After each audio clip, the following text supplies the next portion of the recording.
Hello, everyone, and welcome to the Real Positive Girl podcast with me, Sabrina. This is the show that's going to help you become your best self, and today we are talking about how to practice emotional self-care, which is understanding yourself better.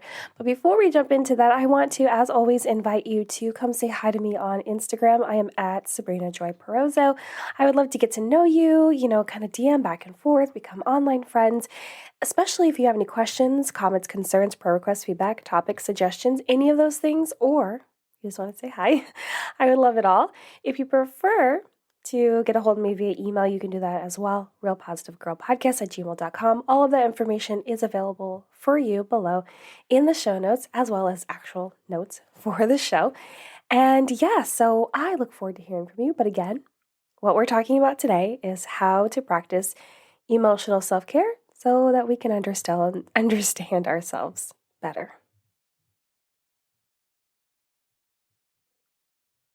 So growing up, I wasn't taught about emotions, like at all. Not in the least. It was so interesting for me to actually take a moment and sit back and reflect and be like, was I? Was I? No. And anything that I was taught in regards to emotions, I laugh now because it's the pain, was negative, was like not good, was in the way of, let me teach you how to manipulate someone else's feelings. And I did. I learned how to do that. That I could do very well. And it's not something I'm proud about. It's just something that I am honest about. It is what I was taught. It was how I grew up. It was how I survived, especially in the numerous relationships my dad was in. Numerous. And, when you don't have the best support system, when you feel like you're alone, you do what you can. But so I was not taught about emotions, not in the good way, not in the positive way, not in the way that you would hope that a child was taught. And, I was expected to be happy or like nothing at all. And when I say nothing, I mean like just like there, like not complaining, not sad, not angry, nothing. If it wasn't happy, it wasn't accepted. And it's where all the people pleasing came from, of course, because I had to be happy and I had to do everything I could to make sure everyone else was having a good time, was enjoying their life, was, everything was good for them. And I had to be as perfect as possible. I've talked about this in the past. So no wonder I felt like I was constantly on a roller coaster, like an actual Six Flags roller coaster of emotions when I got older, because I had spent so long suppressing it all that when I finally felt safe enough, which was until college, I felt safe enough to let it all out. It was chaos. It felt like pure chaos. It's like not only did a volcano erupt, it was like a torrential downpour, hurricane, tornado. Like it was just crazy. And it was a lot. And it was also like connected to the first time that I, started cutting myself in college. So many things because I had no idea. I had no idea what I was supposed to be doing with my emotions. And maybe you felt the same. Maybe you grew up and you were not taught how to deal with your emotions at all or anything about them.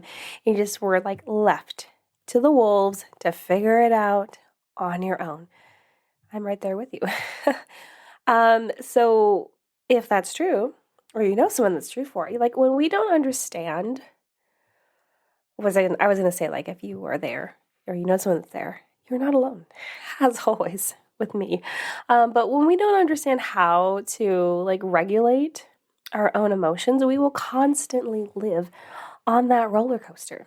Like, permanent seat, strap it in. You're not getting off because it's all we know. We won't understand that there are different ways to express your feelings or deal with like negative experiences, or better ways to cope with like guilt, shame, anger, embarrassment, and like a host of all these other things that we deal with depending upon what is happening.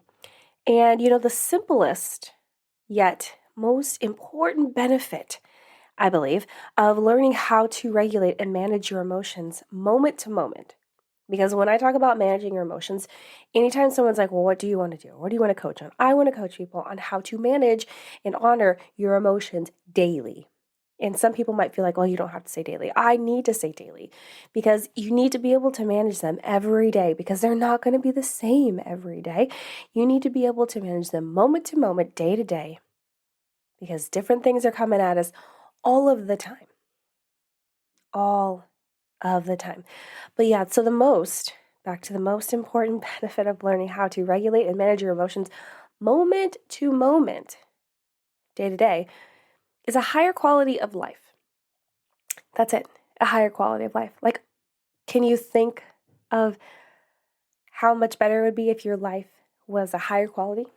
Like your life, you might feel really good. Like I feel like my life is really good right now, right? It's great. I have so many things to be grateful for. But like a higher quality than this, if I haven't figured out like what the heck I'm supposed to be doing with my emotions, that sounds fantastic. That sounds amazing. That sounds unbelievable. But it's true. You'll find that you're happier because you aren't spending so much time focusing on like reining it all in, keeping it in the little box that you've decided that it has to live in because no one's taught you what the heck you're supposed to be doing. You won't constantly be living in that pit of despair that I've spoken about. The pit of despair is where all the sadnesses, the depression, all of the negativity, all the things that you're kind of wallowing in and you get stuck there. But you don't want to stay there for long. You don't want to live there. You don't want to like be paying rent. That's not the idea. And you will also know how to get through more difficult situations that come up, right? Like when they come up out of nowhere, just out of the blue, and you're like, what the heck happened? Why does it feel like it is raining trouble right now? But by being able to understand how to manage and regulate your emotions, you will be able to just handle those things as they come at you. You won't feel so out of control with whatever is happening around you or to you, like it just depends. And you'll know how to ground yourself while still acknowledging how you are feeling, right? You'll be like, okay, this is what's happening. I don't need to freak out. Or maybe I did freak out for a little bit, but I was able to, rein it in really quickly and be like, okay, I had that moment. Now what do we need to do? Now what needs to happen? What is the best choice in this situation, right? So you're still acknowledging that you're upset or you're whatever emotion that you are. But then you're like, okay, well, but I need to do something. What is the best thing to do? Not just continue and carry on with this emotion that I'm having, because that's not going to make any change, any difference in what's happening. You know what I mean? It's so good. It's helpful. And it's a bummer that a lot of us don't learn this when we were younger. And one of the best ways to get better at honoring your emotions, learning to manage these better, and even develop healthy coping mechanisms is to engage in emotional self-care. And I know you're probably like, oh, like self-care sounds so cliche these days. It kind of does, right? It kind of does. It's like, because a lot of people talk about all of the fun ones, all of the fun things. Take a bath, go shopping, watch Netflix, bake cookies, like all of those things. When self-care can also include like working out, stretching, reading a book that's going to be helpful. Like I believe me, I love fiction. I read fiction all the time. But you also want to read some nonfiction books, things that are going to be helpful. By volunteering and doing things for other people, right? All of those can be self-care, but we don't necessarily focus on those ones. And so that's why, self-care is just like this thing of like, oh, I don't want to have to spend money to make myself feel better. And well, with emotional self-care, you certainly do not have to. You really don't. Yeah, you just need to engage in a little bit of emotional self-care. And so this would include like several different ways to bring awareness to what we are feeling when we feel it, to accept it, honor it, and do what's necessary to this is so important, not let it control you. Not let those emotions control you, because reflect on a time where you had intense emotions. Did you allow those emotions to control you to a point where you're like, oh no, it should not have gone on for this long? I can name several times, right? But you need to do what's necessary to not let it control you, but guide you in understanding yourself better. Because by being able to honor and accept your emotions, and you can be able to look at them like, okay, well, this happened. This is how I'm feeling. That is fine. and that is valid. But why am I feeling this way? Or what does this show that this whole experience has caused me to feel this way? What is the root cause? What is the real reason? What is the trigger behind what is going on? And how could I make myself react less next time? Like, what does this say to me? What is there something deeper than this that I'm not working on that I should work on, right? All of these things. And again, I don't want you to worry. As I mentioned in my story at the beginning of the show, none of this came naturally to me, obviously, and it usually doesn't for most, right? And so that's okay. You don't have to feel shame or feel guilt about like not already knowing how to do this. Because again, it doesn't usually come naturally for most unless you have people in your life to help you understand your emotions and yourself more. And, I am avidly doing this for my daughter now, my teenage daughter. And I've been doing this as she's a child because I want her to know that however she's feeling is fine. Well, it's just a matter of like what you do with those feelings, how you use those feelings, the reactions that may or may not come. Like learning what to do with all of that and using it the best way possible and not feeling any shame for it, because you can still be really angry and display a little bit of that anger, but then not let it go overboard and out of control, right? So it's okay if you're right here with me and you're like, this is not natural. The more that you do it and practice it, like many things, the more natural it'll become, and it'll be easier for you to just like kick into that mode and be like, okay, I can figure this out. So today, I want to share with you 7 ways to engage in emotional self-care. So this should be good. Okay, so the first one I want to start with is usually the one that I say at the end of the list. So if you've been here before and listened to a list of mine of suggestions that I give and tips, when this is like appropriate, it's usually at the end of the list, but I decided to just jump off and just do it from the top. So, number 1, speak with someone you trust that knows about emotional intelligence. So, normally in the list, I'll just be like, hey, speak to a counselor, a therapist, someone like that, a psychologist.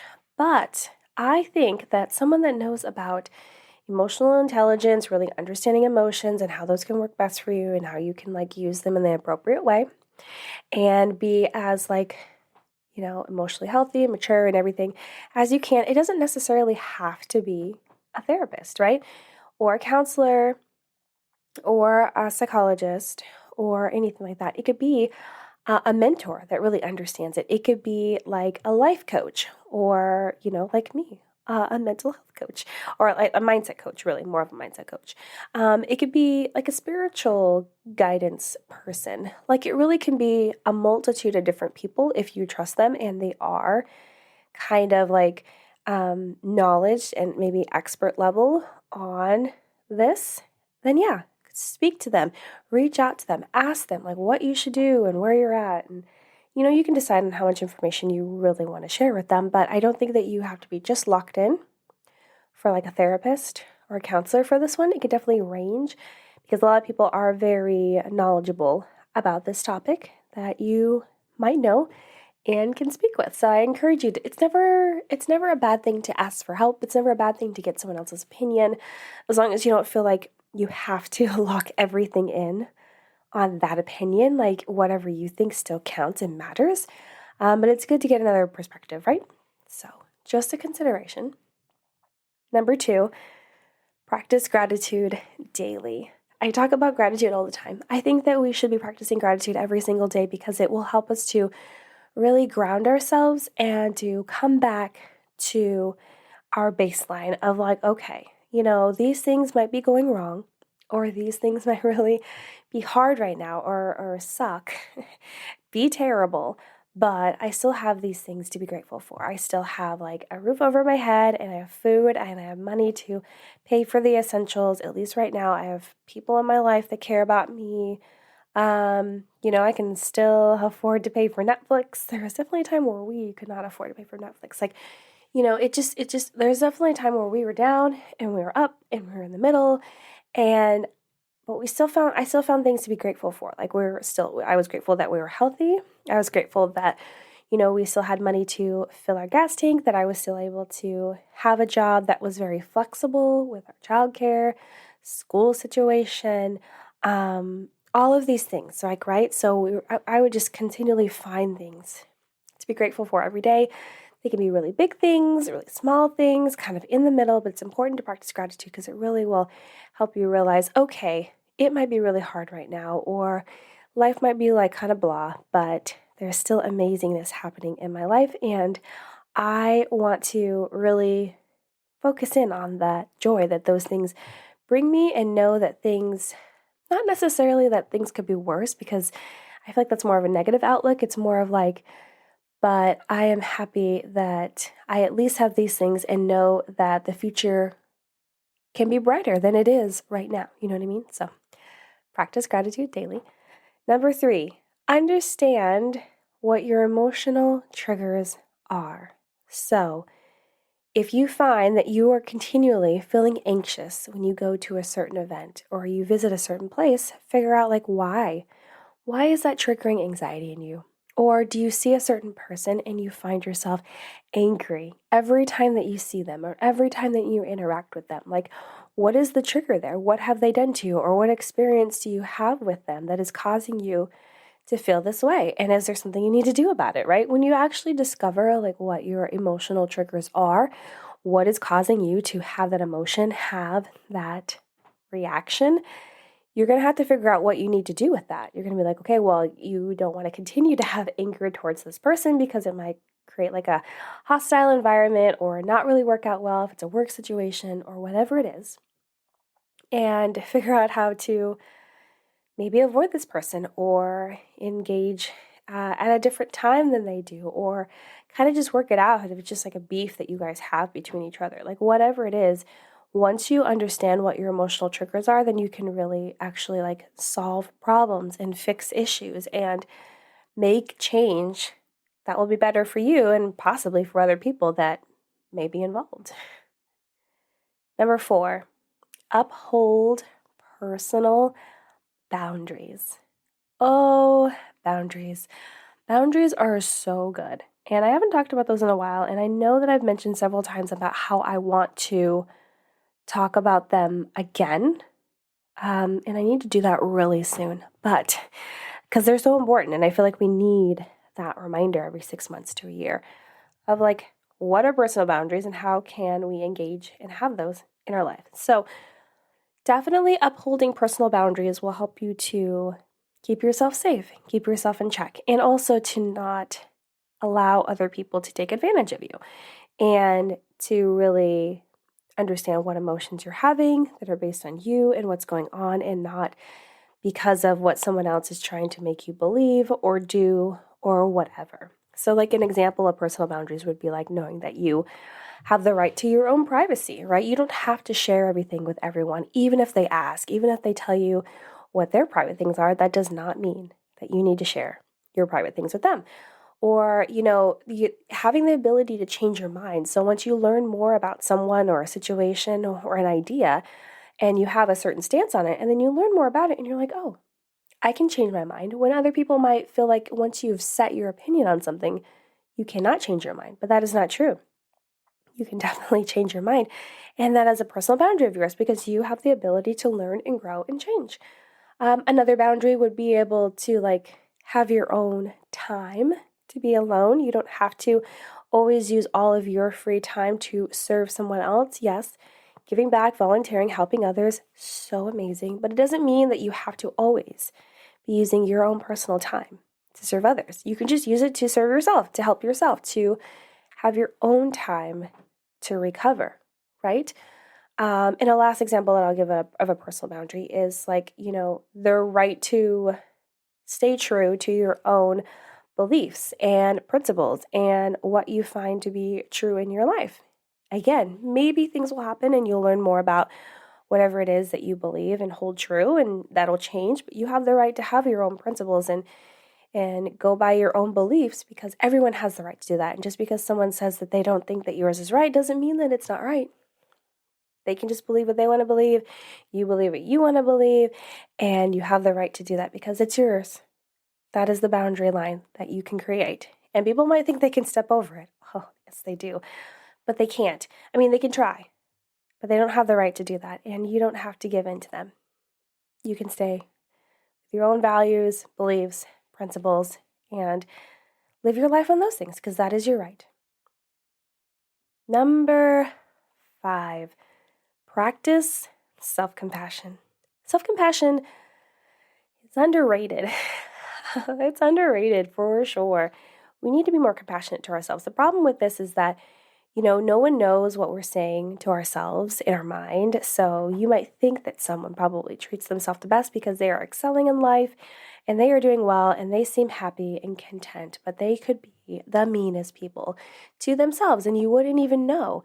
And we need to practice more self-compassion because if we are to engage in this emotional self-care that would include being self-compassionate, that means that we're better to be kinder to ourselves and understand that, we might, enter into an emotion that we don't necessarily enjoy, like anger or rage.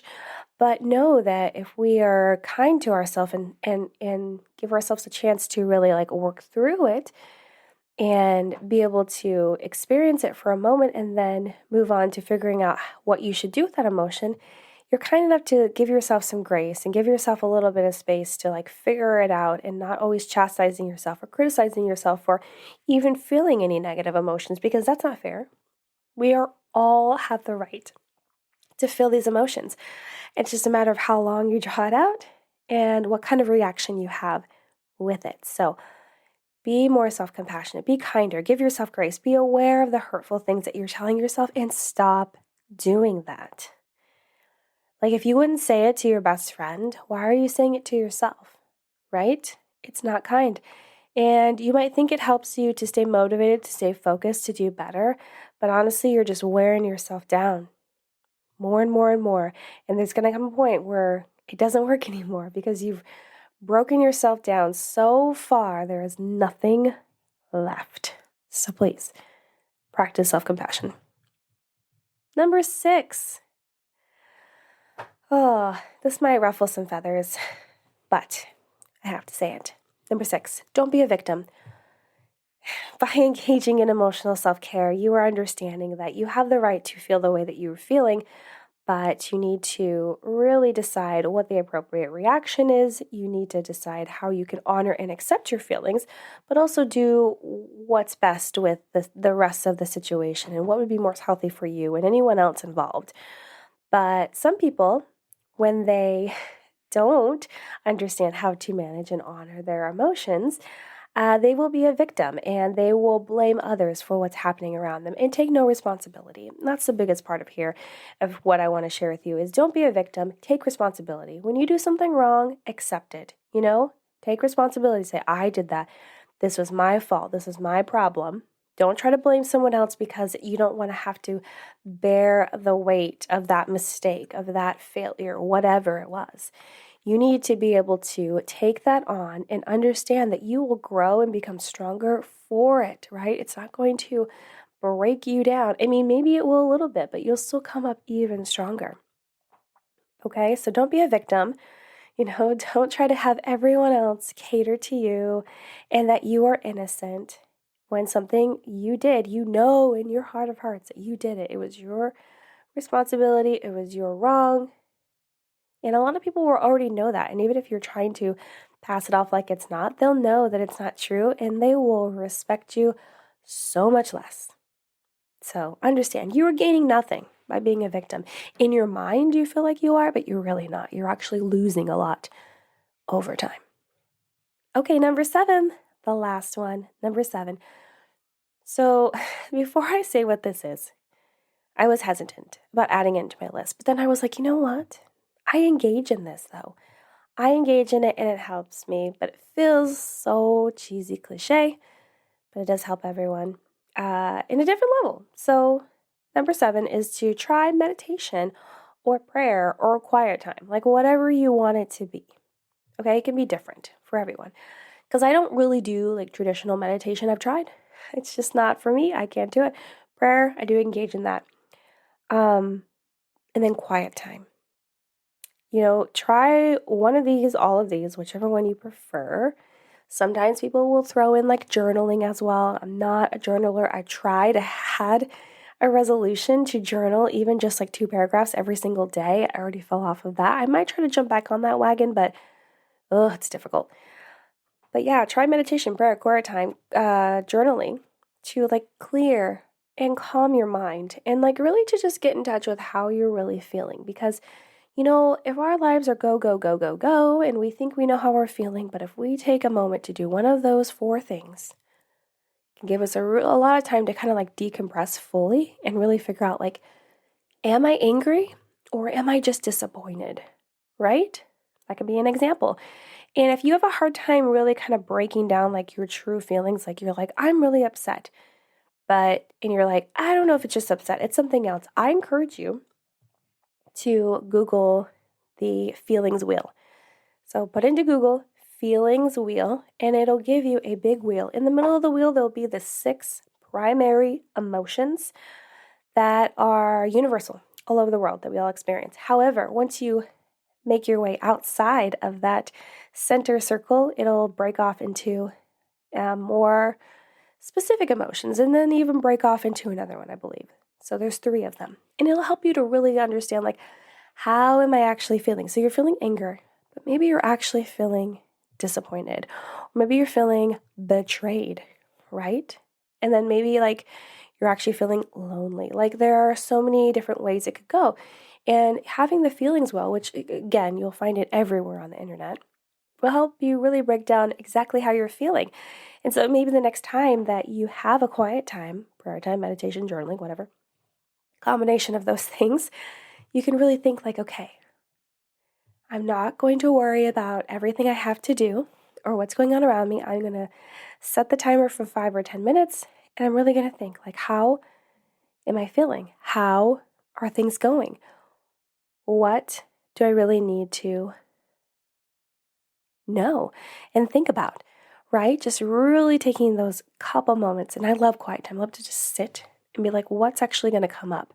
What is actually bubbling up from my heart, from my mind that actually needs to be worked on, that actually needs to get attention and time to be focused on? What needs to change? And if you just allow yourself to have that breathing time where you're not worrying about what you need to do next, it will come to you, I promise.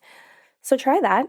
It super helps, and it'll just allow you to let everything flow without any sort of crazy chaos that may be happening in your life currently. So, but that's all 7. That's all 7 that I have for you on how to engage in emotional self-care. And I really hope that this helped you really understand, engaging in emotional self-care, to really take the time to do these things to better understand yourself, to better, give yourself the room and the space in your mind to honor your emotions, to accept them, to acknowledge them, to really want to understand them, to understand yourself better and have a more fulfilled, higher quality, happier life in general. So, but yeah, and if you ever have any questions about the episode and you're like, I don't really understand what you're talking about, Serena, like, I listened and read the notes, you can always, again, send me a DM on Instagram or send me an email. I would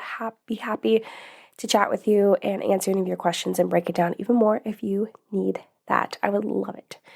I would love it. Hopefully I'll be able to do that soon when I launch coaching. Hopefully the goal is by March. That is the goal. So anyway, thank you so much for listening to the Real Positive Girl podcast, again with me, Sabrina.